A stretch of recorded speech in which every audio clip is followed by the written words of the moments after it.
7 macam perkara yang merusak akidah dan keimanan, merusak amal perbuatan yang sudah kita kerjakan, merusak sendi-sendi kehidupan sosial, pendek kata merusak segala hal di dalam kehidupan kita. Jauhilah olehmu 7 macam perkara yang merusak. Yang pertama, asyirku billah, menyekutukan Allah subhanahu wa ta'ala. Agama dimulai dari keyakinan, maka kehancuran agama selalu dimulai dari kehancuran keyakinan, iman atau akidah yang dimiliki oleh seseorang. Dan untuk menghancurkan nilai-nilai iman yang kita miliki ini, orang rasanya tidak akan menghantam kita dengan peluru kendali, orang tidak akan mengirimkan nuklir ke sini, orang tidak juga akan mengirimkan satuan militernya ke sini. Untuk menghancurkan nilai-nilai iman, dibanjiri kita dengan paham-paham yang merusak dan mendangkalkan akidah, baik ia bernama materialisme, baik ia bernama sekularisme, baik ia bernama banjirnya maksiat dan munkarat, baik ia bernama banjirnya peradaban dan kebudayaan yang menghancurkan moral daripada anak-anak kita. Sedikit demi sedikit melenturkan dan melunturkan nilai-nilai keimanan kita, untuk kemudian pada waktunya nilai iman itu akan bertukar dan berganti menjadi nilai syirik kepada Allah subhanahu wa ta'ala. Atau pada sisi lain, menjadikan yang selain Allah sebagai tujuan akhir daripada kehidupan kita. Sedangkan kita sama-sama maklum bahwa di dalam pandangan agama Islam, dosa yang tidak berampun, dosa yang terbesar, termasuk dalam kategori bapak moyangnya dosa, tidak lain adalah syirik, yakni menyekutukan Allah subhanahu wa ta'ala. Pola penghancuran iman ini memang berstrategi. Ditawarkan kita kepada paham materialisme, paham kebendaan, di mana otak menempati urutan sebagai ranking pertama, Tuhan jatuh pada urutan kedua. Lalu menyusul kepada paham sekularisme, Allah dipisahkan dari seluruh kegiatan hidup ini, untuk pada gilirannya menjadikan yang selain Allah sebagai tujuan akhir daripada seluruh kegiatan hidup kita. Oleh karenanya, kewajiban menjaga nilai-nilai iman ini merupakan kewajiban yang mulia tetapi berat, tidak hanya untuk kita, tetapi juga bagaimana mewariskannya kepada anak-anak kita, generasi yang akan datang. Orang-orang tua bijaksana yang diceritakan di dalam Al-Quran, kalau sudah berpikir tentang anak-anaknya, pertanyaan yang paling mereka risaukan ialah, ma ta'buduna min ba'di. Anakku, kalau pada satu saat aku, ayahmu sudah tidak ada lagi di dunia ini, meninggalkan kamu semua, ma ta'buduna min ba'di, apa yang akan kamu sembah nak? Jikalau sekarang ayahmu masih mau ke masjid, masih mau melakukan rukuk dan sujud, masih beribadah menyembah Allah subhanahu wa ta'ala, kalau orang tuamu sudah tidak ada, ma ta'buduna min ba'di, masihkah engkau mau datang ke masjid? Masihkah engkau mau rukuk dan sujud? Masihkah engkau mau menyembah Allah subhanahu wa ta'ala? Pertanyaan ini yang dipikirkan oleh Nabi Yakub kepada putra-putranya. Pertanyaan ini yang diteruskan oleh Nabi Ibrahim kepada anak-anaknya. Pertanyaan ini yang diwariskan oleh generasi ulama salafus saleh kepada para generasi berikutnya. Bagaimana kita generasi sekarang? Kita orang-orang tua sekarang bukan berfikir ma ta'buduna min ba'di, malah yang kita fikirkan ma ta'kuluna min ba'di. Kalau bapak tidak ada nanti kamu makan apa nak? Perkara kamu nyembah apa, urusan nomor 18. Yang penting kamu nanti hidup bisa makan, nak. Maka kita sibuk mewariskan harta kepada anak-anak kita. Kita sibuk mewariskan kebun dan tanah kepada anak-anak kita. Kita sibuk mewariskan pabrik kepada anak-anak kita, sementara kita lupa mewariskan intan yang paling mahal, mewariskan mutiara yang paling berharga, yaitu nilai iman kepada Allah Subhanahu wa ta'ala. Alangkah baiknya apabila warisan harta, warisan tanah dan kebun, warisan rumah dan pabrik didasari lebih dahulu dengan mewariskan nilai iman kepada Allah Subhanahu wa ta'ala. Sebagai orang-orang tua, kita boleh bersedih kalau anak kita tidak mengerti komputer. Kita boleh bersedih kalau anak kita tidak mengerti matematika. Kita boleh bersedih kalau anak kita tidak mengerti bahasa Inggris. Tapi sewajarnya lebih bersedihlah kita orang tua jikalau mempunyai anak yang tidak kenal Allah sebagai Tuhannya, yang kemudian tidak mau rukuk dan sujud kepada Allah Tuhannya. Itulah kemalangan yang paling malang bila kita meninggalkan generasi yang tidak bertauhid kepada Allah Subhanahu wa ta'ala. Betapapun anak kita tidak ngerti komputer, saudara, paling-paling kerugiannya cuma kerugian dunia. Masuk dia ke alam barzakh, munkar nakir tidak akan sempat tanya kau belajar komputer apa tidak. Kumpul dia di padang mahsyar, malaikat juga tidak akan tanya matematikamu nilainya berapa. Yang ditanya, kau kenal Allah, kau rukuk dan sujud kepadanya, kau pernah datang ke masjid. Oleh karena itu, sekali lagi, menjaga nilai iman tidak hanya untuk kita, tetapi juga mewariskannya kepada anak-anak kita, generasi yang akan datang. Sungguh kemalangan yang paling besar apabila kita meninggalkan anak-anak kita. Mereka kita tinggalkan lemah ekonominya, itu tidak baik. Mereka kita tinggalkan lemah otaknya, itu pun akan membuat mereka tertinggal oleh yang lain. Tapi yang paling celaka, jikalau kita tinggalkan mereka dalam kondisi lemah imannya, rapuh akidahnya, tidak baik dan tidak betul keyakinan hidupnya. Oleh karena itu, Nabi berpesan, jauhilah 7 perkara yang merusak. Yang pertama, syirik kepada Allah Subhanahu wa ta'ala. Menyekutukan Allah baik dalam ucapan, dalam keyakinan, ataupun dalam perbuatan. Ini perkara pertama yang termasuk 7 perusak besar di dalam kehidupan. Kalau sudah jatuh kita ke lembah syirik, bagaimanapun banyak kebaikan yang kita kerjakan, berjiwa sosial, bertangan pemurah, gemar menolong orang lain, kalau memang dasarnya syirik, maka seluruh kebaikan kita akan hancur, tidak akan ada nilainya dalam pandangan Allah Subhanahu wa ta'ala. Dalam pandangan manusia, mungkin kita dicatat sebagai orang sosial, gemar menolong orang lain, tidak berpangku tangan melihat orang yang mendapat kesulitan. Tapi oleh karena dasarnya syirik, dasarnya tidak mentauhidkan Allah, maka seluruh nilai kebaikan yang kita kerjakan tidak akan ada nilainya dalam pandangan Allah Subhanahu wa ta'ala.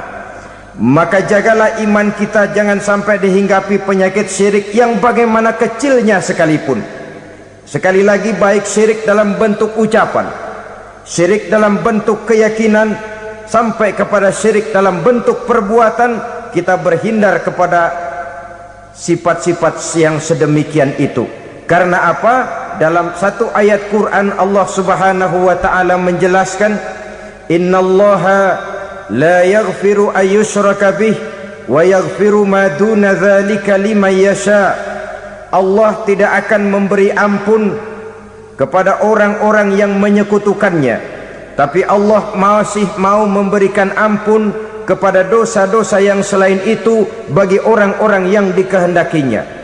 Dosa selain syirik, apabila kita bertaubat, Allah masih mau mengampuni.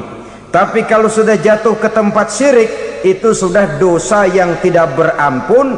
Taubatnya tidak lain melepas syirik, kembali kepada tauhid, berkeyakinan bahwa hanya ada Allah Subhanahu wa ta'ala, Tuhan satu-satunya yang lam yalid wa lam yulad wa lam yakul lahu kufuwan ahad. Tidak beranak, tidak pula diperanakkan, dan tidak satupun yang dapat menyerupai Tuhan Allah Subhanahu wa ta'ala. Saudara-saudara kaum muslimin rahimakumullah, bahwa kita di zaman sekarang memang tidak menyembah berhala, ya. Bahwa kita tidak berterang-terangan mengatakan Tuhan lebih dari satu, memang. Bahwa kita tidak berkeyakinan Tuhan itu punya anak atau diperanakkan, tentu. Tapi dalam perbuatan dan i'tiqad kita kadang-kadang jatuh tanpa kita sadari ke tempat yang bernama syirik ini. Oleh karenanya, di zaman di mana teknologi makin canggih, di mana kemajuan pembangunan makin menjangkau berbagai aspek kehidupan, diperlukan keseimbangan antara kemajuan fisik material dengan kemajuan mental spiritual. Apabila tidak ada keseimbangan yang terwujud, tentulah kepincangan yang diawali dengan pincangnya cara kita berpikir, sehingga pada akhirnya akan mengarah kepada pincangnya cara kita berbuat dan bertindak di dalam kehidupan kita.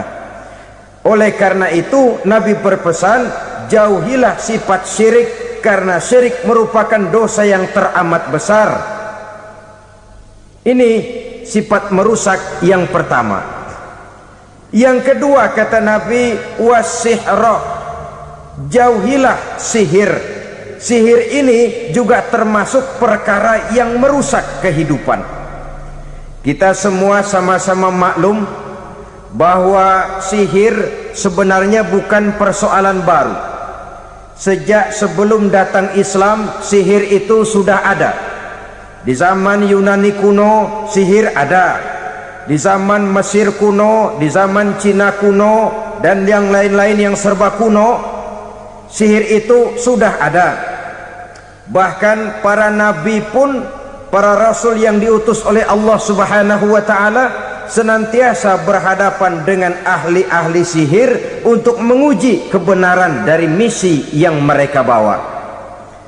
Sihir adalah perbuatan di luar kebiasaan yang bisa dikerjakan oleh ahlinya dengan bantuan jin atau setan. Hukum mempelajari sihir adalah haram, mengamalkannya lebih haram lagi. Sebab itu saudara-saudara, sihir merupakan perbuatan merusak yang harus kita jauhi. Ciri-ciri daripada perbuatan sihir, pertama, ia mengandung tipuan, bayangan khayal. Di zaman Nabi Musa misalnya, orang melihat tambang-tambang itu seperti ular. Nabi Musa melayangkan tongkatnya menjadi ular-ular besar yang memakan ular-ular kecil ciptaan tukang-tukang sihir Fir'aun tadi. Lalu sihir bisa terjadi dengan bantuan jin kafir atau setan. Kemudian ciri yang ketiga, sifatnya halus dan tersembunyi.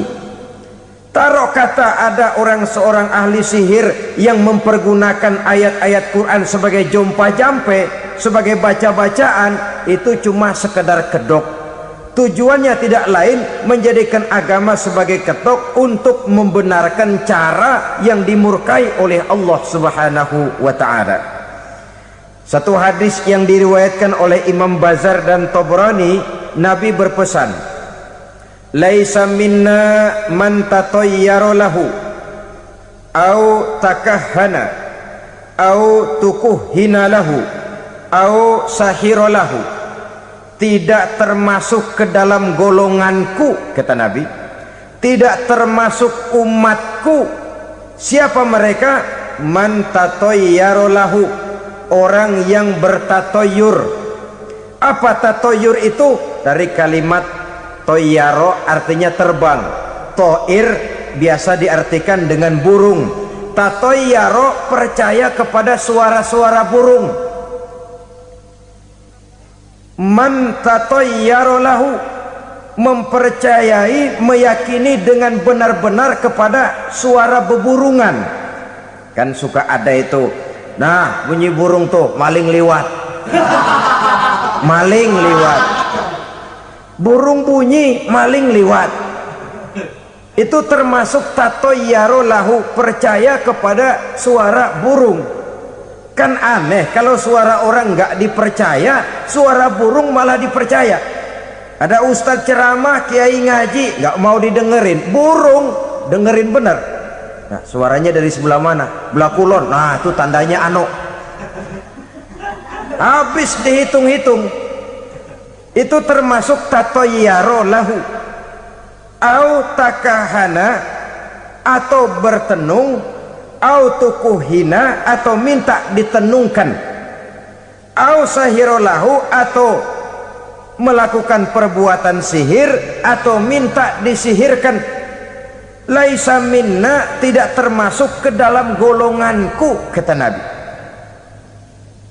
Sehingga dengan demikian saudara-saudara, menghadapi sihir dengan sihir sekalipun termasuk perbuatan yang tidak diajarkan oleh agama. Kita kan mempelajari sihir untuk jaga diri, tidak apa-apa. Yang dilarang mengamalkannya, dilarang juga mempelajarinya. Sebab orang kalau sudah mengetahui, biasanya lalu terangsang untuk mencoba. Kalau percobaannya berhasil, biasanya terangsang untuk coba lagi dan coba lagi. Pada akhirnya ketagihan, lalu beralih menjadi profesi, apalagi itu nanti bisa mendatangkan hasil uang. Saudara-saudara kaum muslimin rahimakumullah, kita manusia makhluk nyata, kita hidup di alam nyata, terikat oleh sunnatullah, causality. Oleh karenanya bagi kita keyakinan yang penuh, keikhlasan di dalam bertuhankan Allah, penyerahan diri sepenuhnya hanya kepadanya, itu sudah merupakan obat penangkal yang sangat ampuh agar kita tidak terkena penyakit-penyakit yang dibuat oleh setan dan para pembantunya. Sehingga beberapa ayat Quran mengajarkan, misalnya a'udzu bikalimatillahi tammati min syarri ma khalaq, atau bismillazi la yadurru ma'asmihi syai'un fil ardi wala fis sama, dengan menyebut nama Allah yang tidak bisa mendatangkan bahaya sedikit pun, dari baik yang datang dari langit maupun yang datang dari bumi. Jiwa yang kosong dari keyakinan yang penuh kepada Allah, jiwa yang penuh was-was dan ragu-ragu, itu yang mudah terserang oleh penyakit-penyakit yang dikerjakan oleh para tukang-tukang sihir, yaitu oleh setan dan seluruh para pembantunya. Kemudian hadis kedua yang diriwayatkan oleh Imam Ibnu Hibban, Nabi bersabda, la yadkhulul jannata mudminu khamrin wala mu'minu bisihrin wala qati'ur rahmin. Tidak masuk surga. Ini Nabi yang bilang, tidak masuk surga. Siapa itu?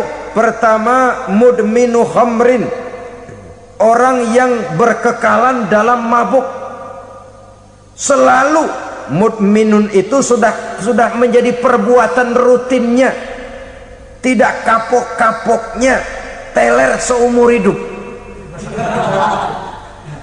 Mudminu khamrin, tidak masuk surga orang yang selalu bermabuk-mabukan. Yang kedua, wala mu'minu bisihrin, orang mukmin tapi main sihir. Ini juga oleh Nabi diperingatkan, tidak akan masuk surga orang mukmin tapi suka main sihir. Wala qati'ur rahmin, dan tidak juga orang yang memutuskan silaturahmi. Tiga macam manusia yang diperingatkan Nabi tidak akan masuk surga: orang yang selalu mabuk, orang mukmin yang main sihir, dan orang yang memutuskan silaturahmi. Saudara-saudara kaum muslimin rahimakumullah, lalu orang berkata, kenapa dilarang kita bersihir? Padahal Rasul sendiri kan punya mukjizat. Nah, kita memang harus membedakan antara mukjizat dengan sihir. Dalam kehidupan agama kita kenal ada yang namanya mukjizat, ada yang namanya karomah atau keramat biasa diucapkan, ada yang namanya maunah, ada yang namanya irhas, ada juga yang namanya sihir. Kesemuanya ini berbeda, saudara-saudara. Yang dinamakan mukjizat itu khusus untuk para rasul saja. Satu kejadian luar biasa yang terjadi dilakukan oleh Rasul atas izin dari Allah Subhanahu wa ta'ala. Perbedaannya dengan sihir jelas. Sihir dari setan, mukjizat dari Allah. Sihir bisa dipelajari, mukjizat tidak. Sihir umumnya untuk maksud-maksud yang tidak baik, sedangkan mukjizat untuk memperkuat kebenaran yang disampaikan oleh para rasul dan ditentang oleh umatnya.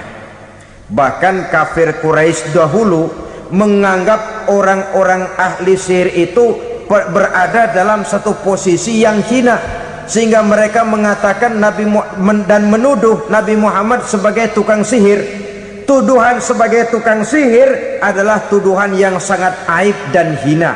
Di tengah masyarakat kufar jahiliyah, kedudukan tukang sihir dipandang sebagai kedudukan yang hina, sehingga mereka mengejek Nabi dengan sebutan tukang sihir. Jadi mukjizat hanya untuk Rasul saja. Kemudian karomah. Karomah ini asal kata dari karoma, kehormatan, kemuliaan yang diberikan Allah kepada hamba-hambanya yang rajin mendekatkan diri kepadanya. Oleh karena ketekunannya melaksanakan ibadah, Allah memberikan keistimewaan kepada orang itu, yang dengan keistimewaannya dia bisa mengerjakan yang tidak bisa dikerjakan oleh orang lain. Karomah hanya bisa dicapai dengan prestasi ibadah. Kalau sihir mau ibadah apa enggak, asal dia belajar, bersatu dan berteman dengan setan, memenuhi persyaratan-persyaratan setan, biasanya lalu bisa. Sedangkan karomah tidak mungkin terwujud tanpa orang mendekatkan diri sedekat-dekatnya kepada Allah Subhanahu wa ta'ala. Maka kita lihat biasanya orang-orang yang punya ilmu sihir, mukanya rata-rata nggak enak dilihat. Kumuh, jauh dari air wudhu, jauh dari sujud kepada Allah, malah berteman dengan setan, menjadi pelayan-pelayannya setan. Saudara-saudara, adapun maunah, keistimewaan yang diberikan Allah kepada hamba-hambanya yang belum sampai kepada tingkat wali, tapi orang itu lebih banyak kebaikannya daripada kesalahannya. Umpamanya, saudara jalan bertiga di pinggir jalan, saudara ada pada posisi di tengah, lalu bertiga ini ketabrak mobil. Menurut perhitungan saudara mati lebih dahulu, tapi terjadi hal yang aneh, dua teman saudara mati, saudara malah cuma luka dan lecet sedikit saja. Apa itu? Kalau kita lebih banyak kebaikannya daripada kesalahannya, itu yang dinamakan maunah, pertolongan yang diberikan Allah kepada hamba-hambanya yang lebih banyak kebaikannya daripada kesalahannya. Sedangkan yang dinamakan irhas, kejadian luar biasa pada diri seseorang pada waktu dia masih kecil, yang menunjukkan tanda-tanda keistimewaannya. Itu umumnya pada para nabi pada usia kecilnya sudah ada irhas, tanda-tanda istimewa. Jelas baik mukjizat, karomah, maunah maupun irhas berbeda dengan sihir. Sihir ini jelas saja merupakan bantuan dan persekutuan antara manusia dengan setan. Padahal setan, kata Allah dalam Al-Quran, innahu lakum aduwwum mubin, sesungguhnya setan bagi kamu adalah musuh yang sangat jelas. Saudara-saudara kaum muslimin rahimakumullah, di zaman sekarang dalam menghadapi beban kehidupan yang makin pelik, menghadapi stres yang tidak kunjung selesai, menghadapi persoalan-persoalan yang teramat berat, orang sering mencari jalan keluar kepada hal-hal yang menurut pendapatnya bisa meringankan beban moralnya itu. Pergilah dia mencari sesuatu yang dapat meringankan bebannya. Dan tidak jarang yang jatuh ke pangkuan tukang-tukang tenung, ke pangkuan tukang-tukang sihir, yang mereka itu oleh Quran dijelaskan kadzabal munajjimun walau sodaku. Tukang-tukang tenung, tukang-tukang sihir, mereka itu bohong walaupun benar. Maksudnya bohong walaupun benar artinya kalau yang mereka kerjakan benar, itu sih kebenaran. Benar dengan kebenaran itu lain. Kebenaran, kebetulan bisa, tapi tidak untuk selalu. Apalagi kalau itu sudah membahayakan kehidupan orang lain. Jadi oleh karena itu Nabi berpesan, jauhilah daripada sihir. Kalau sudah jauhilah dari sihir artinya ya jauhilah daripada mempelajarinya, jauhilah daripada bergaul dengan orang-orang yang ahli di bidang itu, karena dari pergaulan segalanya bisa menular. Baiklah saudara, ini yang kedua. Yang ketiga pesan Nabi, wa qatlan nafsil lati harramallahu illa bil haq. Membunuh orang lain dengan cara yang tidak benar, membunuh orang yang diharamkan oleh Allah Subhanahu wa taala untuk melakukannya kecuali dengan alasan yang benar. Kita tahu Islam adalah agama damai. Sesuai dengan namanya, ia tidak dikembangkan dengan pedang dan kekerasan. Ia dikembangkan dengan keteladanan dan tuntunan moral. Oleh karena Islam bukan agama kekerasan, Islam pun tidak mementingkan dan mengajarkan kekerasan kecuali dengan alasan yang benar dan bisa dipertanggungjawabkan. Membunuh dengan sengaja, menghilangkan nyawa orang lain tanpa alasan yang bisa dibenarkan adalah merupakan dosa besar dan satu di antara 7 perkara yang bisa mendatangkan kerusakan dalam kehidupan dan yang hendaknya harus kita jauhi. Saudara-saudara kaum muslimin rahimakumullah, beberapa waktu yang lalu di sebuah kota kecil yang indah bernama New Auckland. Saudara tahu New Auckland? Tuh dari Gunung Kidul masih ngidul lagi. Pernah diadakan satu seminar yang membicarakan bagaimana menyelamatkan masyarakat manusia dari bahaya Perang Dunia Ketiga. Diperkirakan kalau terjadi Perang Dunia Ketiga, manusia tidak akan tersisa. Sebab apa? Pada waktu itu cadangan nuklir yang dimiliki oleh bersama Amerika dan Rusia konon sudah sanggup memusnahkan 6 miliar manusia pada saat jumlah manusia baru 5 miliar. Jadi kelebihan nuklir dunia ini. Kalau terjadi Perang Dunia Ketiga, sulit manusia untuk tersisa. Maka dibahaslah di dalam seminar itu, wah, supaya tidak terjadi Perang Dunia Ketiga, maka perlombaan membuat senjata-senjata canggih, alat-alat pembunuh modern harus segera dibatasi. Dibahas, tidak mungkin kita membatasi perlombaan membuat senjata. Kenapa? Makin maju ilmu dan teknologi, makin canggih senjata yang ditemukan. Atom sudah meningkat menjadi nuklir, nuklir sudah meningkat menjadi neutron, dan kita tahu bom yang bernama neutron ini bom yang cukup membunuh tanpa perlu merusak. Artinya kalau dia diledakkan di kota kita ini, bangunan utuh, jembatan tidak ambruk, rumah-rumah tetap berdiri, tapi semua yang bernama hidup mati. Itu katanya lebih sopan dari bom atom. Sebab kalau si atom ini sudah membunuh, merusak pula. Neutron cukup membunuh saja tanpa perlu merusak. Jadi majunya senjata-senjata teknologi sebagai akibat yang logis dari kemajuan ilmu pengetahuan ini tidak bisa kita batasi. Dan memang sebenarnya yang bahaya bukan senjatanya, tapi manusia yang mengendalikan senjata itu. Mereka kembali kepada prinsip the man behind the gun.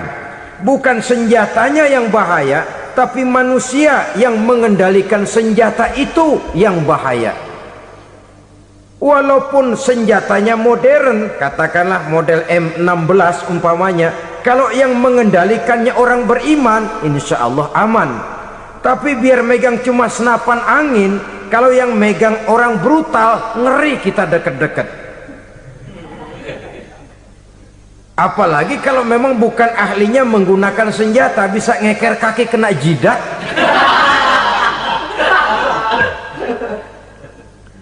Mereka kembali kepada prinsip lama yang tetap baru. Bukan senjatanya yang harus dibatasi, manusia yang mengendalikan senjata itu yang perlu dibicarakan. Nah, kalau begitu, agar manusia tidak mempergunakan senjata sewenang-wenang, apa yang harus kita lakukan? Ya, manusianya harus bermoral. Ya, tapi moral yang mana? Di dunia ini banyak ajaran tentang moral. Itu pun mudah saja. Di sini kan kita undang saja ahli dari berbagai agama untuk membicarakan konsep perdamaian menurut agamanya masing-masing. Baik, setuju itu? Setuju. Maka tampillah para ahli agama, mereka kembali kepada prinsip moral daripada konsep yang terkandung di dalam ajaran agama untuk menegakkan perdamaian. Mula-mula naiklah ahli dari agama Hindu, dibacakan konsep perdamaian menurut ajaran agama Hindu, bahwa untuk damai manusia harus meninggalkan nafsu keduniaannya, menempuh samsara dan sebagainya untuk mencapai nirwana, menjauhi kemegahan dan kemewahan dunia. Ini lalu dibahas, rasanya juga tidak mungkin ini. Kemudian dari agama Nasrani, bahwa untuk damai manusia harus menciptakan sifat kasih sayang. Kalau ditampar pipi kiri, berikan pipi yang kanan. Kalau diberikan selendang, berikan baju. Nanti orang kasihan, lalu dia tidak akan nampar lagi. Ketika ini dibahas, ternyata rasanya pun tidak mungkin bisa diterima. Karena apa?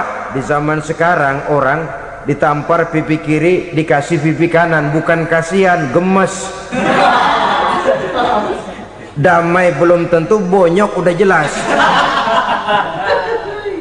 Lalu ketika dibacakan konsep perdamaian menurut Quran, di mana disampaikan ayat wa jazaa'u sayyi'atin sayyi'atun misluha faman afa wa aslaha fa ajruhu 'ala Allah.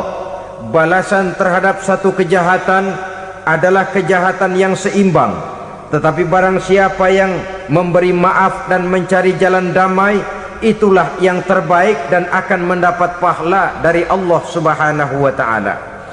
Kamu tidak salah ditampar pipi kirimu, tampar lagi pipi kirinya sekeras dia menampar pipi kirimu.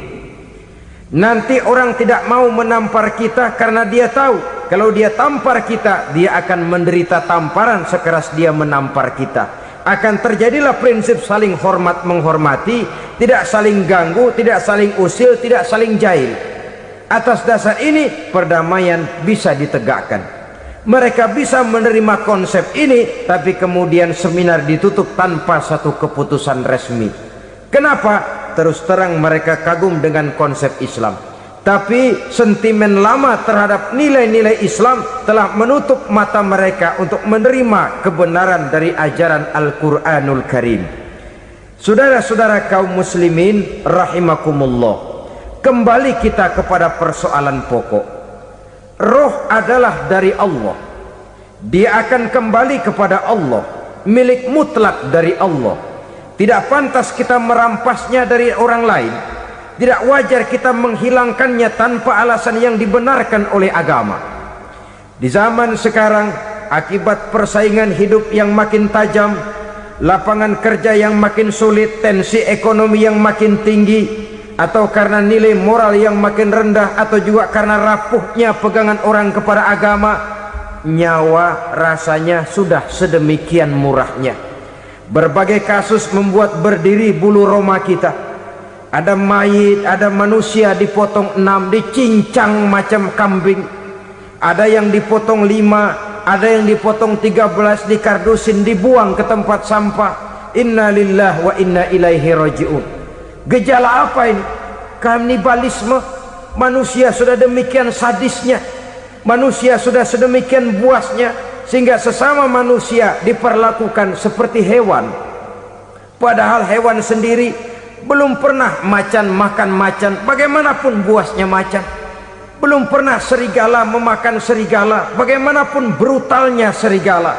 Tetapi manusia makan manusia di zaman sekarang kadang jadi kenyataan dalam kehidupan kita. Kadang persoalannya remeh saja, soal uang 200 perak, pisau bicara, nyawa melayang. Soal rokok sebatang, celurit bicara, nyawa melayang. Soal-soal yang sama sekali tidak prinsip, begitu mudah kita menghilangkan nyawa orang lain.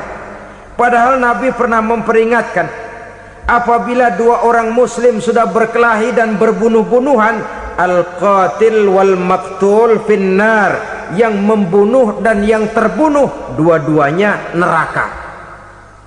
Sahabat heran, ya Rasul, kalau yang terbunuh, kalau yang membunuh masuk neraka itu sih wajar, tapi yang terbunuh kenapa neraka juga?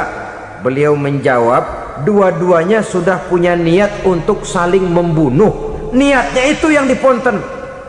Yang terbunuh cuman lagi apes aja, keduluan dia. Umpama tidak terbunuh, pasti dia yang akan membunuh. Oleh karenanya al-qatil wal maktul, yang membunuh dan yang dibunuh finnar, dua-duanya masuk ke dalam neraka. Islam menghormati kehidupan, tidak hanya terbatas kepada sesama muslim, orang-orang yang berlainan agama pun yang mau hidup berukun, damai, berdampingan dengan umat Islam, jiwa mereka, darah mereka dilindungi oleh nilai-nilai Islam yang disebut dengan kafir zimmi ini. Mengganggu mereka sama saja dengan mengganggu aku, kata Nabi. Jadi oleh karena itu, sayangilah sesama. Kehidupan adalah anugerah Allah, bukan wewenang kita untuk mencabutnya dari orang lain, bukan wewenang kita untuk merampas dan menghilangkannya dari orang lain. Apa yang tidak enak terjadi pada diri kita, begitu pula lah apabila terjadi pada diri orang lain. Sehingga Nabi mengatakan, la yu'minu ahadukum hatta yuhibba li akhihi ma yuhibbu li nafsihi. Belum dikatakan beriman seseorang kamu apabila dia belum mencintai saudaranya seperti ia mencintai dirinya sendiri. Apa yang enak dirasakan oleh orang lain, enak juga dirasakan oleh dia. Mengukur orang lain dengan diri sendiri. Kalau orang lain tanpa salah saya fitnah, kalau saya tanpa salah difitnah orang, enak apa enggak? Enggak, orang lain juga begitu. Kalau orang lain tanpa salah saya tempeleng kepalanya, enak apa tidak? Tidak. Orang lain juga begitu. Yang tidak enak terjadi pada diri kita, tentu tidak enak juga kalau terjadi pada orang lain. Mengukur orang lain dengan diri sendiri, sehingga tidak timbul sifat egois, tidak menari di atas bangkai orang lain, tidak mendirikan kebahagiaan di atas untayan air mata orang lain. Sehingga dengan demikian, saudara-saudara, dia bisa menghormati kehidupan, menghormati orang lain sebagaimana dia ingin dihormati. Inilah perbuatan ketiga yang merusak, membunuh orang lain dengan yang diharamkan Allah tanpa alasan yang benar. Yang ketiga. Kemudian yang keempat, perbuatan merusak, wa aklar riba, makan riba. Hidup adalah tolong menolong. Bahasa kerennya take and give katanya, saling memberi dan saling menerima. Nabi mengajarkan man kuraba kurbatan min kurabid dunya karaballahu lahu kurbatan min kurabi yaumal qiyamah wallahu fi aunil abdi madamal abdu fi auni akhihi. Siapa yang meringankan beban dari beban-beban yang derita seseorang di dalam kehidupan dunia, Allah akan meringankan bebannya daripada beban-beban yang harus dipikulnya di hari kiamat nanti. Wallahu fi aunil abdi madamal abdu fi auni akhihi. Allah senantiasa akan menolong seorang hamba selama hamba itu masih mau menolong saudaranya. Allah selalu akan menolong seorang hamba selama hamba itu masih mau menolong saudaranya. Apabila kita sudah berpangku tangan terhadap kesulitan orang lain, biasanya pun pada saat kita mendapat kesulitan, kita akan sulit juga memperoleh pertolongan. Nah, riba alias renten, kedoknya adalah menolong orang, tapi sama juga bulu buntutnya dilepas, palanya dicekek. Menolong orang pada akhirnya menjadi beban bagi seseorang, dan memang mencari orang-orang yang berada dalam posisi kesulitan. Biasanya di daerah-daerah di mana musim paceklik jadi lapangan kerja sulit, sedangkan urusan perut tidak bisa ditunda, akhirnya orang terjebak ke dalam rentenir, ke dalam riba, ke dalam renten, bunga berbunga, sehingga satu saat jumlah bunganya bisa lebih besar dari jumlah pinjaman pokoknya. Kemudian kalau juga ternyata tidak bisa dibayar, rumah jadi taruhan. Memang rumah satu-satunya, begitu rumah ditarik mulain camping. Bukankah pada akhirnya akan mewariskan kesengsaraan? Oleh karena itu, kepada kita berusahalah jangan berhubungan dengan rentenir, jangan makan renten dan riba. Kepada mereka yang melaksanakan riba, walaupun mendatangkan keuntungan materi, tapi percayalah, harta yang didapat dengan jalan riba tidak akan membawa keberkahan. Manakala tidak membawa keberkahan, dia tidak akan mendatangkan ketenangan di dalam kehidupan kita. Oleh karenanya, memakan harta riba termasuk perbuatan yang merusak sendi-sendi kehidupan sosial, merusak kehidupan orang lain, merusak kehidupan masyarakat, tetangga, pergaulan, dan sebagainya. Yang kelima, wa akla malil yatim, memakan harta anak yatim dengan cara yang zalim. Nih, memang lezat. Anak yatim itu nggak tahu urusan apa-apa, kita diamanahkan untuk mengurusinya. Kadang-kadang dibentuklah panitia penyantunan yatim piatu, yatimnya mah tetap kelaparan, panitianya yang pada gendut.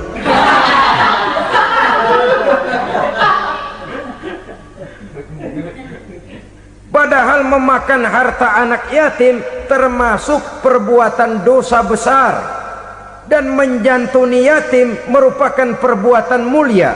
Nabi mengatakan, ana wa kafilul yatim kahataini yaumal qiyamah. Aku dan orang-orang yang menyantuni anak yatim seperti dua jari ini pada hari kiamat nanti. Dekat sekali. Jikalau ingin di hari akhir nanti dekat dengan Rasul, bersahabatlah dengan anak-anak yatim. Jadilah pengurus anak-anak yatim. Bangunlah panti-panti asuhan yatim. Pada saat bapak ibunya meninggal, kitalah yang menjadi orang tuanya. Bahkan sedemikian besar perhatian Islam terhadap anak-anak yatim ini, sehingga Quran memberikan peringatan, ara'aital ladzi yukadzibu biddin fadzalikal ladzi yad'ul yatim wa la yahuddu ala ta'amil miskin.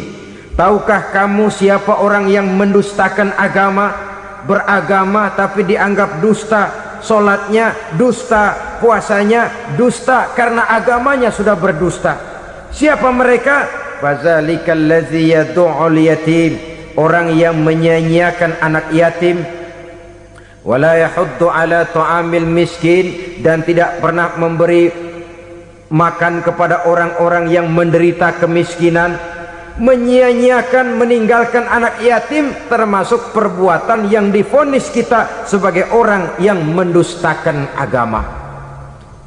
Saudara-saudara kaum muslimin rahimakumullah, maka sangat dicela mengeksploitir anak-anak yatim, menjadikan mereka sebagai kedok untuk mencari kekayaan pribadi. Tetapi jikalau ikhlas, ganjarannya sangat besar, nilai pahalanya sangat besar. Menyantuni yatim tidak hanya setahun sekali. Kalau Muharram pakai istilah lebaran yatim, dibentuklah panitia, diberilah beras, uang 45.000 rupiah, alhamdulillah. Tapi jangan lupa, si yatim tidak hidup cuma satu hari.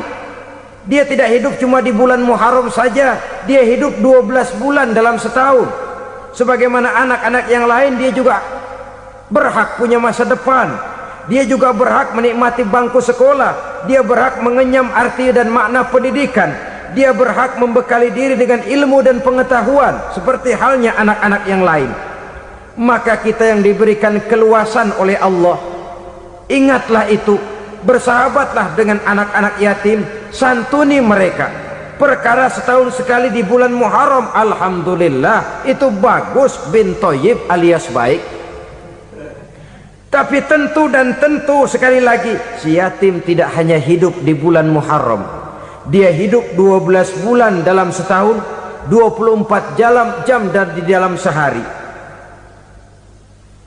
Oleh karenanya, menyia-nyiakan mereka pada saat posisi kita memang mampu akan memojokkan kita dalam satu posisi di mana kita dianggap sebagai orang yang mendustakan agama. Memakan harta anak yatim dengan cara yang zolim. Bapaknya udah meninggal, kebunnya lebar, anaknya dikelecehin. Nah, dah kamu nggak usah pusing, nanti saya yang ngurus. Akhirnya bukan ngurus, nguras.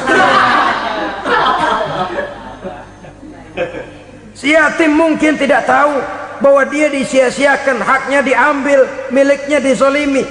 Tapi Allah yang akan membalasnya dengan seadil-adilnya. Maka makan harta anak yatim biasanya balasannya tokcer bin paten. Nggak banyak selang tempo itu, nggak percaya cobain dah. Nyobain aja kan nggak bayar, umpama. Memakan harta anak yatim dengan cara yang zolim, ganjarannya biasanya kontan. Kenapa? Ratapan si miskin, untayan air matanya, jeritan kepedihan hatinya, membuka pintu langit, permohonannya diijabah, getaran hatinya didengarkan oleh Allah. Maka balasannya biasanya kontan, spontan, tidak menunggu waktu terlalu lama. Itu di dunia, belum lagi di akhirat nanti. Bukankah dalam riwayat Mi'raj diceritakan Nabi melihat di neraka itu orang perutnya sebesar rumah? La haula wala quwata. Itu perut kayak rumah, bagaimana jalannya tuh?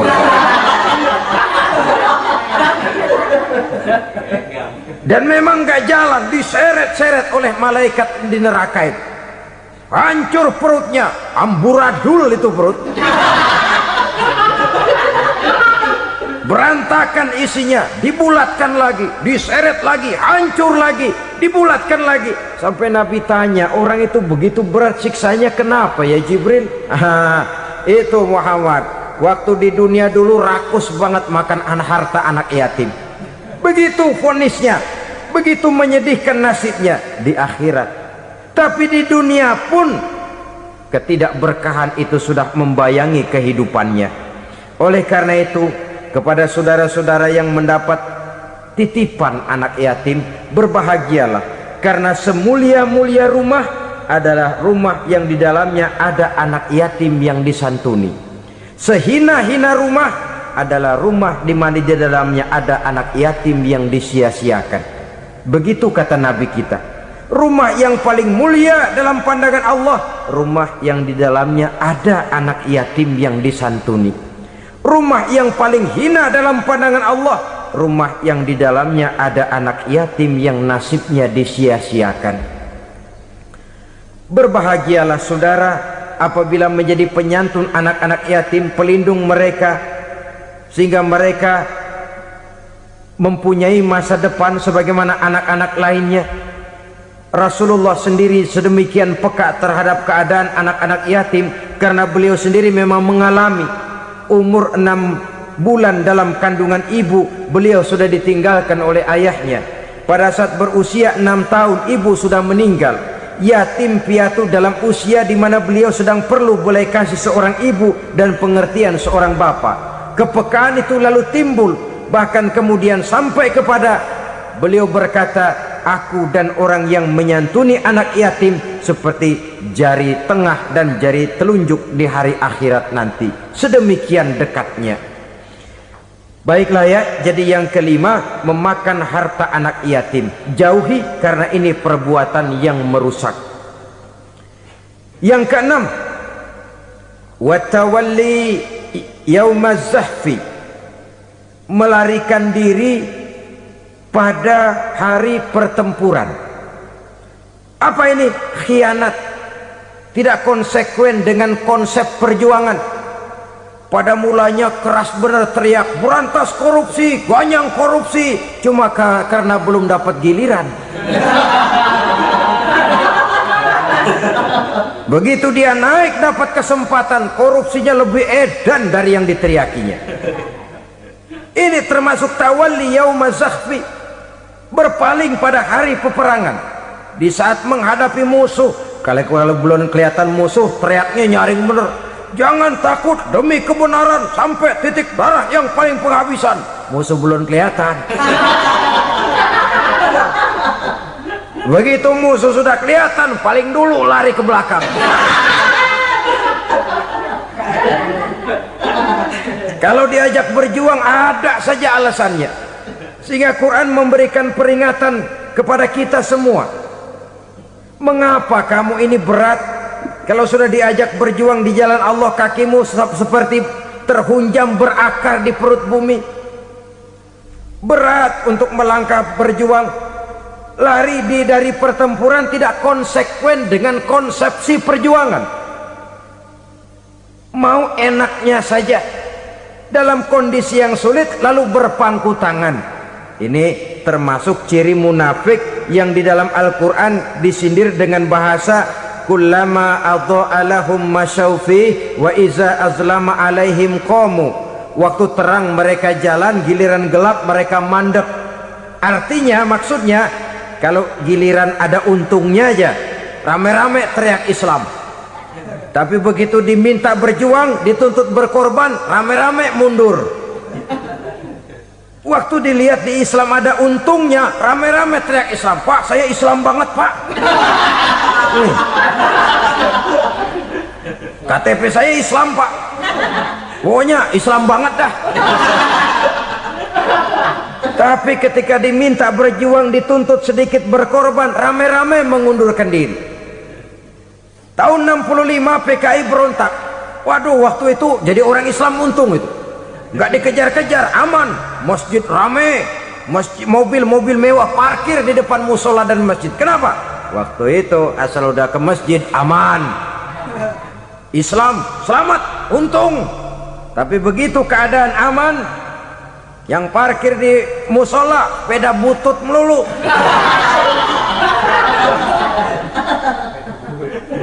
Waktu terang mereka jalan, waktu gelap mereka berhenti. Dikala di Islam ada untungnya, baru wah Islam bagus, Islam hebat. Tapi waktu dilihat ada kerugian, jangan bawa-bawa Islam dah. Jangan bicara soal Islam, ini kan bukan soal agama, bukan soal agama. La haula wala quwata illa billah. Beragama kita ambil talfik fid din, mengambil yang enteng-enteng saja dalam urusan beragama ini.